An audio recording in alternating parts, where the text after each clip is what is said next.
Welcome back. Will Robinson here from Robinson's Auto, toolsandtime.com. Today we have a 2004 Pontiac Grand Prix. Customer complaint is that she's feeling a pulsation in the brake pedal. ABS light comes on, comes and goes, but it scares her when she's pulling out into traffic. Notices it more, well actually I took it for a little ride and I notice it more when I'm making a right-hand turn. First thing I want to do is hook up the scan tool, see if we have any pending, present, or even history trouble codes in the ABS. So that'd be under the chassis on this vehicle. So you're going to need something that digs in a little deeper than just a code reader. So what I found works pretty well for a job like this. Now this ain't going to be a sales pitch or anything, but launch. It's called Easy DIAG, Easy Diagnostics, I believe it stands short for.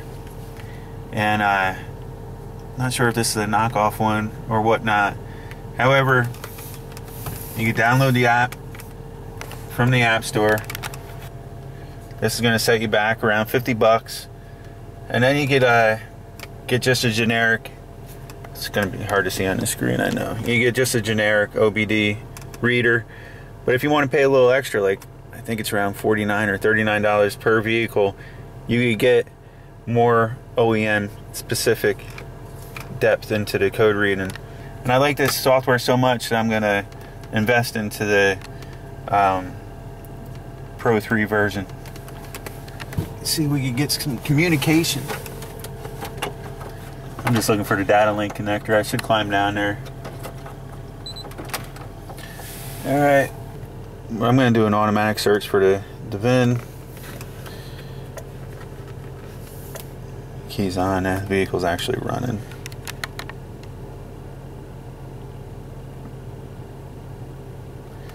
Uh, 2004, correct, Grand Prix. We can do a health report, system scan.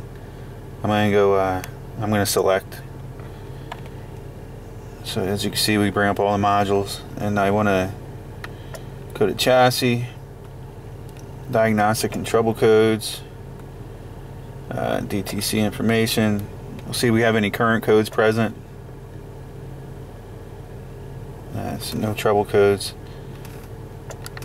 But luckily on this scan tool, we could view the history. And C0036, left front wheel speed circuit range performance.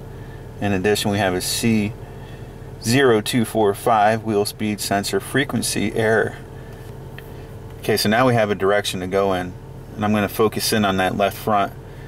So what I want to do now is we're going to view some live data, ABS data, and what I want to do is monitor the left front, right front, left rear, and right rear.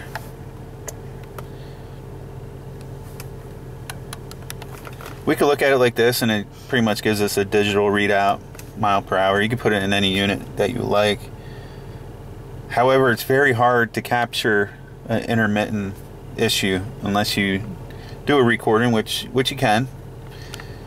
But we're gonna drive this, and I'm gonna have Tammy hold this and try to video at the same time. But we're gonna go to graphing. Now here it brought up all four wheel sensors and individual graphs, but we want to combine them. So now it's going to give us a running graph, and what we're going to look for is any variation. Now when we make turns, the wheels do, tend to spin at different speeds. However, you shouldn't see any drastic fluctuations. So the left front, I believe that's like a maroon, right front is brown, left rear is green, and then the right rear is blue. We'll start seeing the colors trending. They're probably going to run together pretty well, but if one goes out of line, we'll be able to identify that by its color. Monitor that for a little bit longer. There we go, we're in the parking lot. I just felt the ABS act up. Anything jump out of line? Little. Okay, I'm gonna back up again. We're gonna play around in this parking lot a little bit. No, I shouldn't.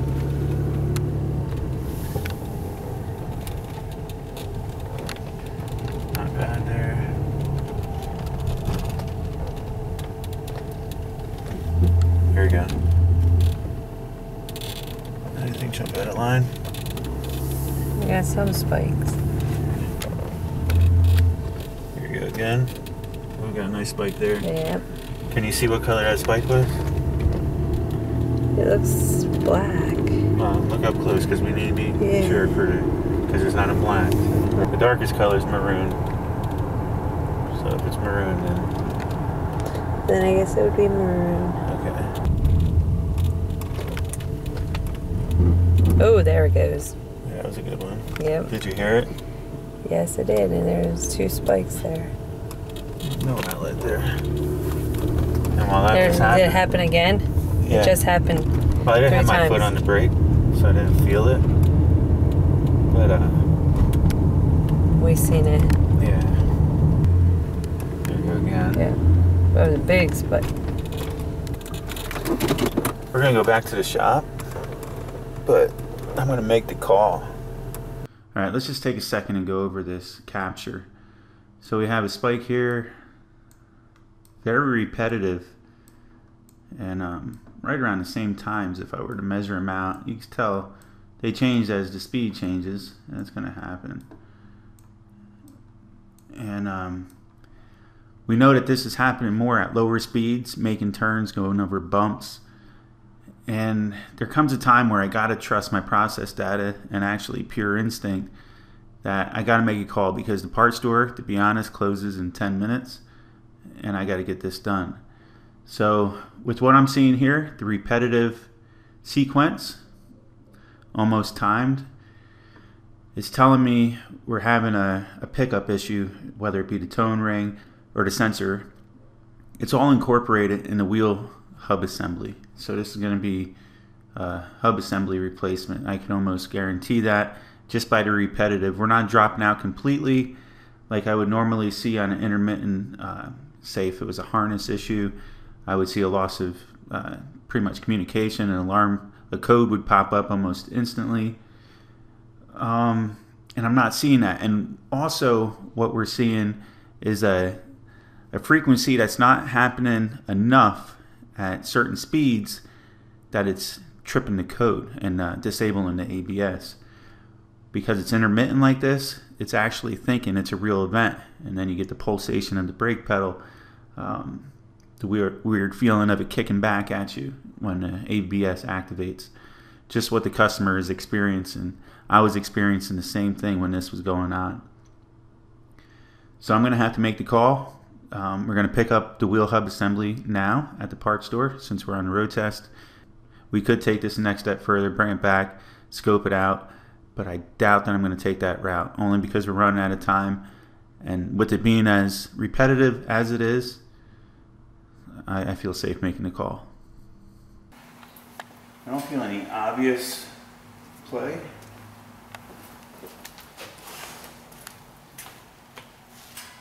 We went around, we don't feel much play in any of the wheels.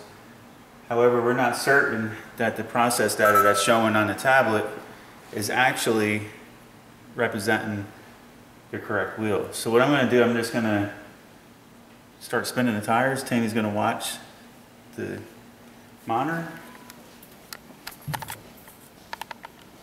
I'm on the left rear. Anything? Yep. Anything? Yep. Right rear. Now left front, I'm going to spin it forward, and I should get a forward reading because the other wheel is going to spin the opposite direction. And then I'll jump to the other side, but that should give us something. Ready? Yep. Oh, both of them went. Both of them. Yeah. Well, you see what the problem is that both wheels are spinning. Okay, you get to the speed sensor plugs. Come over here. So what I'm going to do, I'm going to take and unplug the right front. Now, Alarm going off in the car. yeah, it just drew a fault. But now I'm going to spin the left front tire. The right front's not plugged in. So we should only get one reading. Ready? Yep. Yes. Left front. Yep. Plug this one back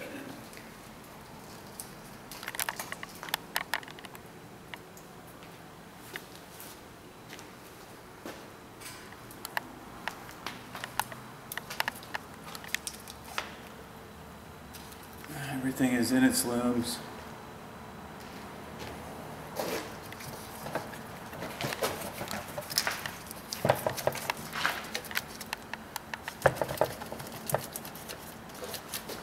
All feels good. I think it's pretty cut and dry. With the stored code, history of the left front speed sensor, and what we were noticing on the scan data, it wasn't bad enough to throw a code, but I'm seeing it and I'm feeling it. So right now it's actually thinking it's a real event because it's sporadic. We did a visual of the harness. We verified each wheel is correct in our process data.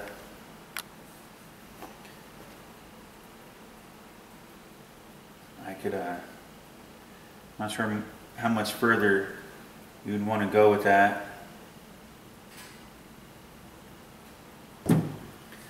I think that's enough data collected to make the call with the visuals and the symptoms we're having, that we're having we got an issue with the speed sensor in that wheel hub assembly.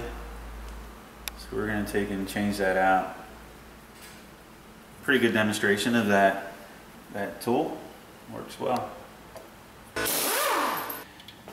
As you can see, this had a service done on it quite a while ago. It still looks pretty new. But we're going to take and remove the caliper bracket and the caliper as one assembly. But I want to compress that caliper a little bit.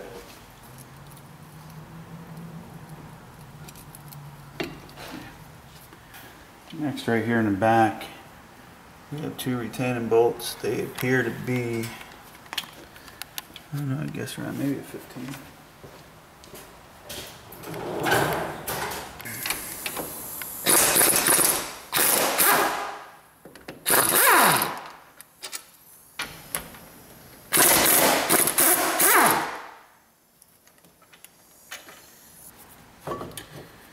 You always want to hang your calipers. You don't want them to hang from the brake line. All right, let's take and remove this rotor. Why, we get brake fluid all over? Nope. Take a chance on damaging that brake line, the hose. It's not good. Stretch it, bend it, collapse the center. You won't even be able to see it. Things like that. Let me see if I can spin this straight. Okay, that's good enough. 30.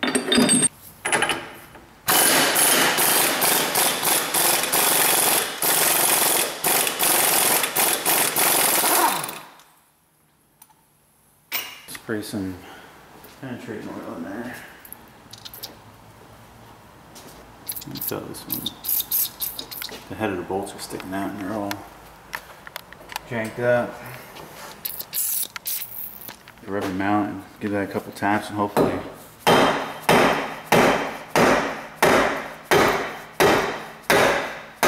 it is. Oh, yeah. See that? Little jiggle on the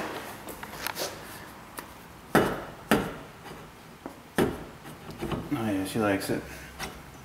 Okay. Alright, if you come back here, there's going to be 3 retaining bolts. As you see, I sprayed from the opposing side. 1, 2, 3, like a triangle. We're going to take and zip them out real quick. 14 or 13? I think it's 13, but 13. no. I don't know. Ooh. You blew us. Yeah. Don't tell Tammy. I will never admit to that. As you can see it, you might have to hold it in a little bit. Once you're suckered in. That's uno. Oh. What a contraption I got here. See, this swivel is a little bit thinner wall. Oh man, that's beautiful. Look at that. Oops, sorry. It's okay, I gotta get a close up of your contraption there. Alright, you ready? Should be wearing safety glasses, lady. Good thing the camera lady is. Yeah. You are wearing glasses, look at that. I am.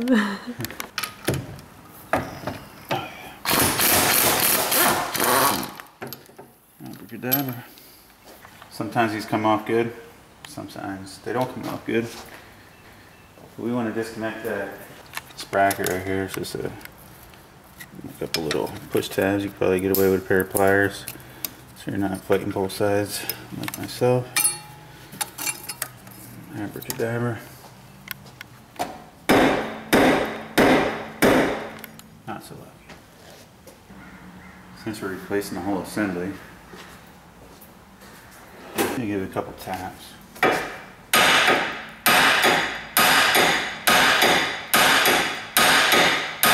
She's gone. You can see that gap opening up. Going a little crooked, so we're gonna have to hit the bottom a little bit. Back up.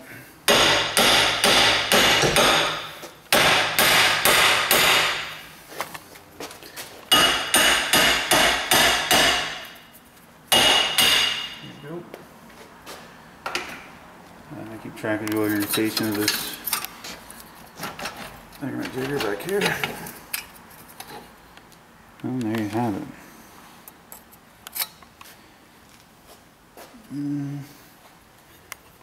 The speed sensor stayed in there. Well, it gives us kind of a window into there. This is like a tone ring, I guess you'd call that.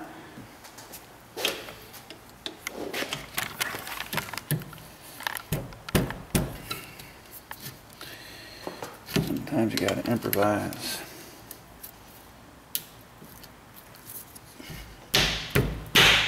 Oh, yes. There we go.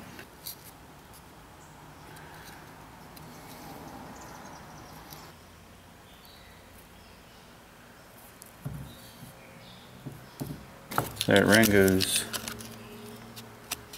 it's a little damaged now.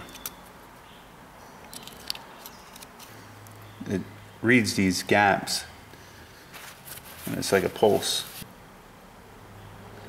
And there's so many of them that it's just constantly passing.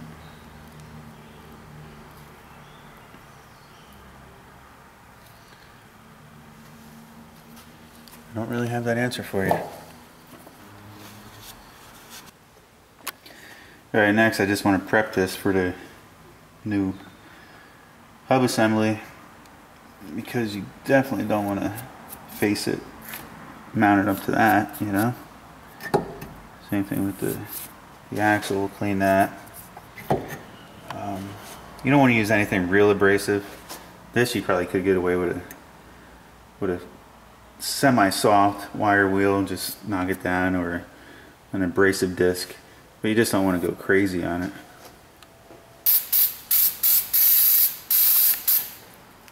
A little bit. Give it some lubrication, even though it's going to be dry by the time I'm up there. This is a very soft wire wheel.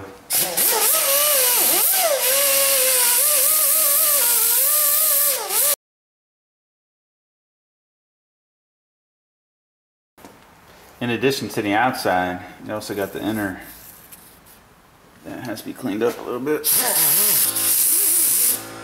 I'm also going to hit the face. You can see how there was a lot of heat on the bottom side. I'm going to take and hit this plate as well, so as you can see all the paint's coming off it. Voila! We'll let it hang out there on our magnet tray for a moment. I'm just going to dry fit this real quick to make sure we're good to go. No surprises. Oh, that's going to be fun. Actually, it's going to be easier with this retainer clip off of there, so I'm going to take that off. Don't want to mess anything up.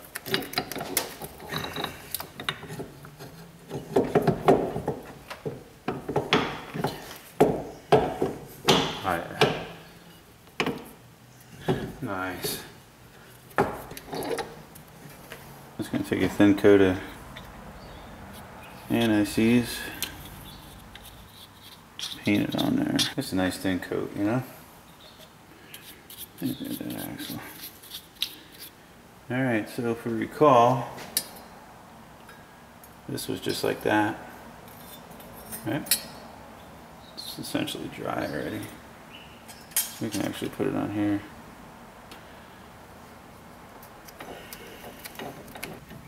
Get that wire it through as easy as possible. Put that up where it belongs. Definitely don't want to forget that plate. I'll be taking it back apart again. Ask me how I know. I'm going to throw a little nervousies on these bolt heads as well. You can hit them on the wire wheel. This is going to be the easiest one over here.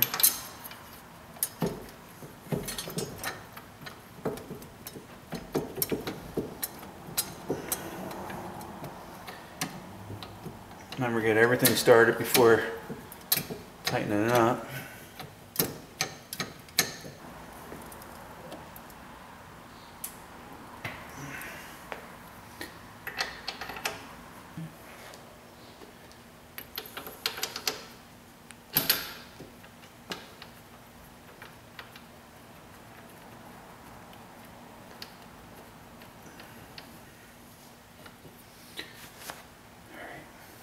Looking good. I'm going to run them down snug, and then we'll look up the torque spec.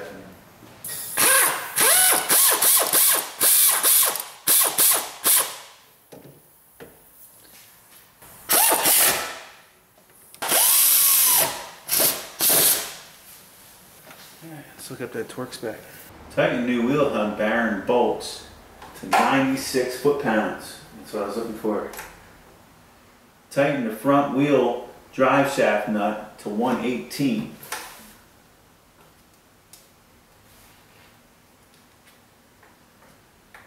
Yeah, that's some new business cards, guys.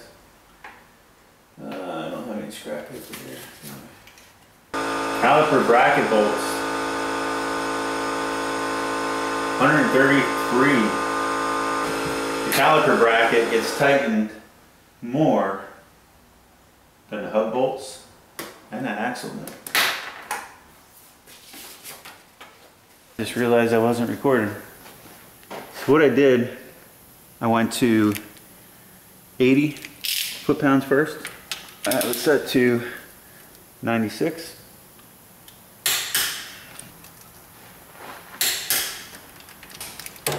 Probably not the best thing to be using a swivel along with extensions. I know we're tight. That I can guarantee. The axle nut gets torqued to 118. However, I'm not going to be able to torque that until I'm on the ground because I don't have a way to lock this in place. However, once I get the brakes on it, we can have Tammy hold the brakes, or if you have a helper, have them hold the brakes and torque it. So we're going to just run it down snug. Not even snug, I'm just going to run it down.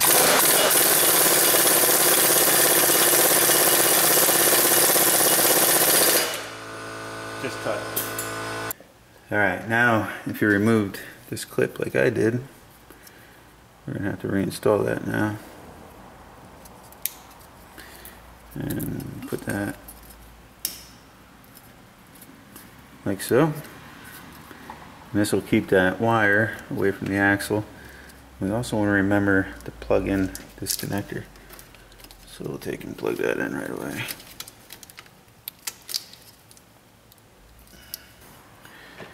Now we can take and put the rotor on. This is looking great. I like to put a little never cease right around that inner lip.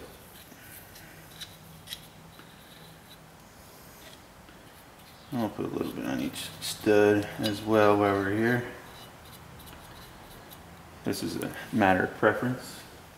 If we're putting that rotor screw back in, which we should, but I don't have one, you line that screw up, pull that in place, and be off to the races. I'm gonna go to the other side and turn the wheel. Caliper bracket. These things are monsters. And now you see why they get torqued a lot greater. I'll tell you, whoever did this brake job last did a fine job.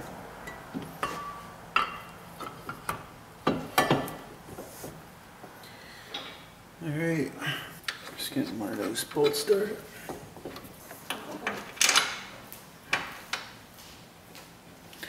If you guys could smell it right now, you'd be hungry. I'll show you in a minute what I'm talking about. Smells good though.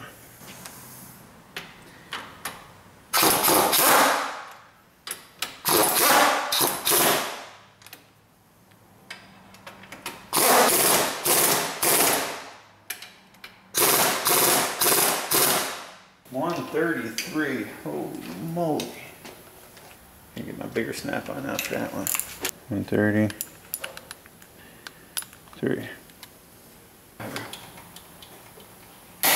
Whoa. This one I might have to, yeah. What you cooking over there? Huh? What you cooking? Oh, it's haddock and onions and peppers and greavies and corn on the cob. Oh yeah. Spin a bug nut in there like so. Hey, grab my helper to hold the brake. I was trying to sneak up out of you. Wow, that looks really good. This is our dinner for tonight. What you make? Haddock with peppers and onions and green beans and corn on the cob. Oh wow, that looks good. Let's go eat. Thank you. You're welcome. Alright, now I gotta finish up quicker because that smells really good. I need you to climb in and pump the brakes for me, please. Alright, can you move the brake cleaner? Yep. Steps? I need 118 foot-pounds. So 118. Oh, I'm sorry. That's okay. I thought I heard you say something. If you can, turn the wheel a little bit to the right. Pump it. Oh, it should be good. Just good? Yep.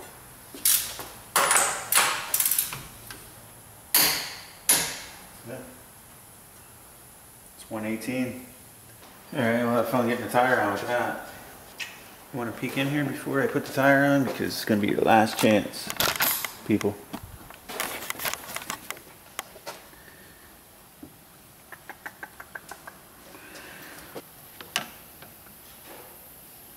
You definitely want to make sure your speed sensor harness is retained in place and away from that axle.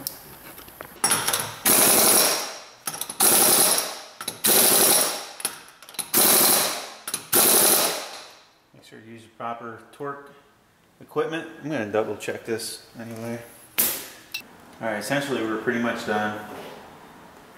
You can throw these caps on in a second. I just turned a key on. I just want to verify that the speed sensor is working. Keys on, engine's off. Alright, want to look over here for a moment. I'm just going to take it, I'm going to turn this wheel like so. I'm going to have Tammy, can you look at that screen? And I think it's still connected. You ready? Yep. There we go. Left front? Both of them. Perfect. And the only thing remaining is to put these caps on and take it for a ride. And we'll monitor the speed sensors, but this one, as soon as I go out in the parking lot, I'll know right away, because every time you would make a turn, the brake pedal would pulsate. You'd see that trend go off, sync, and it was always pointing towards this left front. So I believe we got it fixed without even digging much deeper.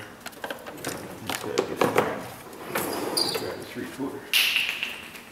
I'm gonna spin these on and we'll take it for a ride. Alrighty, once again, we're gonna monitor all 4 speed sensors, then we're gonna select them all and we're gonna graph them.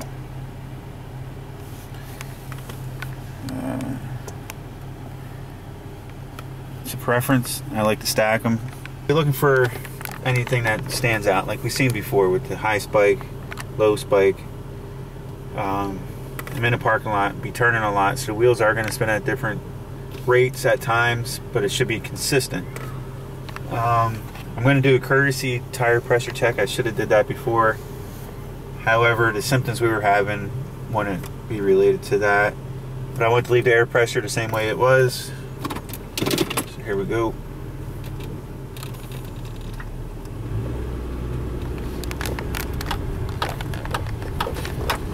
Slight turn, I'm going to come to a stop. That's why I'll turn it to the left. That feels good. Or turn to the right, I mean. I'll turn to the left. Feels good. Yeah, this would have acted up already. I'm making a pretty sharp turn here. Probably most importantly, well, that's showing that all the speed sensors are working good, I hope. You can't see it from here, but I definitely don't feel the brake pedal pulsating, and I would have felt that by now. Lovely Pennsburg.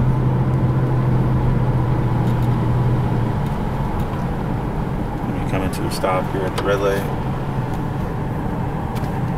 Probably gonna take a turn down here. This is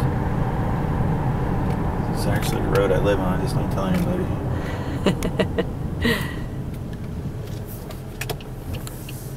Feels good. I didn't get any pulsation in the brakes at that stop. I'm going to ride the brake a little bit around this turn. That's when I felt it the most. It's on the right hand turn. Get rolling. Now it feels good.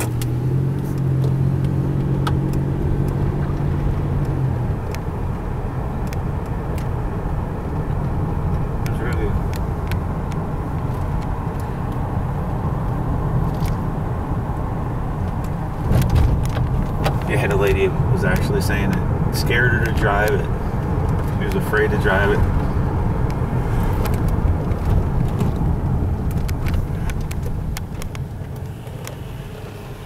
It's one of them things, you know. She actually called me last week. I finally got it in, but I think she'll be happy. How's she reading? Good? Yep. Nice. Wait, the park is closed, right? Yes. I think the gate's closed? Probably. I'll just turn around here.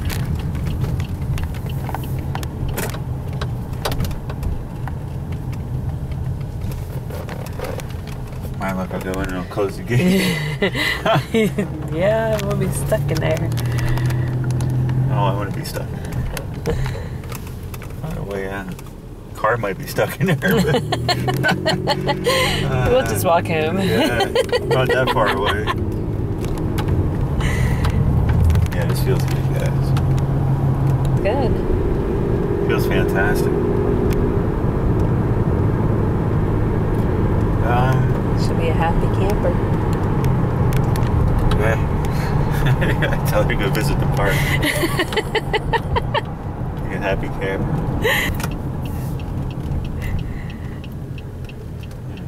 No headlights on. I tell you, for the last 3 nights, at least one truck had its headlights left on it. I think it was that same truck. It probably was, but I can't believe it lasted 3 days. The whole weekend, and plus into the 4th of July.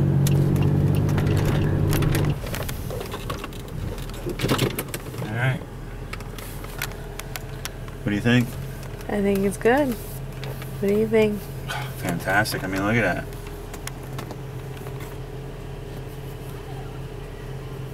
Don't get any more clear than that. Special functions. Set up new BCM. No, we don't want to do that. Data display. Yeah, so you can see your inputs and outputs.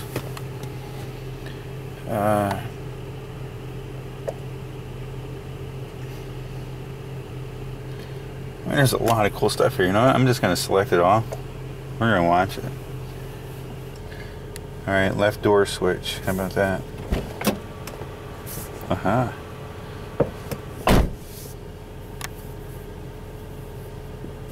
This is just in the body control module.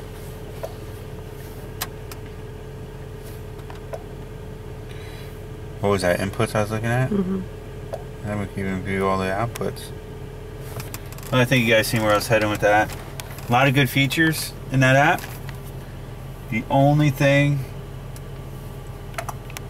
that for me anyway, for a lot of people, this thing will be great. I mean, there's a lot more stuff than you'll probably know what to do with or ever have to use. But I need bi-directional control. And unfortunately, in an easy DIAG or whatever you want to call it, easy diagnostics,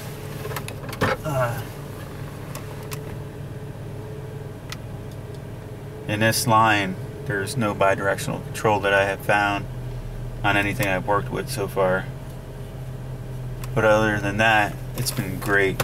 I mean, look at it. Without that today, how would I have demonstrated this repair? If I had a problem with an input somewhere, an interior light wasn't coming on, I could verify that my inputs and outputs are working, and then I have a problem somewhere else in the field, or I could go right down to the BCM and check anything, you know? That's a great tool to have. And what can I say more? So there's a lot of good things going for this. It's probably the best app so far that I have used aftermarket Android. I think it'll work with Apple and many other things as well. But I will be purchasing the Pro 3, I believe it is. So stay tuned for that. That will have bi-directional controls and everything, I believe it's supposed to. And I'll have to give you some updates on that when that time comes. Alright, let's get this back to the owner. I got more work to do.